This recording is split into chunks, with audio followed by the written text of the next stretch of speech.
రాజమౌళి గారు, మీకు ఇబ్బంది కలిగింది, మీ వీడియో రకరకాల చోట్లకి ఏదో ఇబ్బంది ఉండగలిగి మీరు రిలీజ్ చేయలేకపోయారు.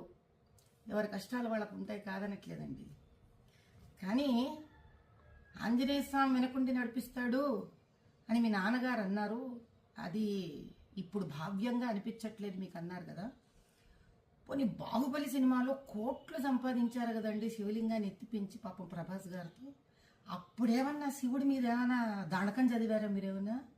ఏ శివాలయానికి ఏమైనా దాన ధర్మాలు చేశారా? ఆ రోజు చేసింది లేదు, ఈ రోజు తిట్టుకోవడం ఎందుకండి ఆంజనేయ స్వామిని చెప్పండి. కుల వృత్తిలో వ్యక్తులు అంటే కుమ్మరివాడు ఆ కుమ్మరి వస్తువులని, కంసాలివాడు తన కంసాలి వస్తువుని, డాక్టర్ తాను సర్జరీలో వాడే సర్జరీ వస్తువులని, వీటిలన్నిటినీ దైవంగా భావిస్తారండి. భగవంతుడు డబ్బు సంపాదనకి వాడుకోండి, కాదనట్లేదు. కనీసం డబ్బు సంపాదనకి ఉపయోగపడ్డాడు భగవంతుడు అని ఆయన పట్ల ఒక గౌరవం ఉంచడం మీలాంటి వాళ్ళకి, మాలాంటి వాళ్ళకి, మనందరికీ సామాజిక స్ఫూర్తిగా ఉండాలి. ఎందుకంటే ప్రజలు మనని చూసి మన మాట విని చైతన్యవంతమవుతారు.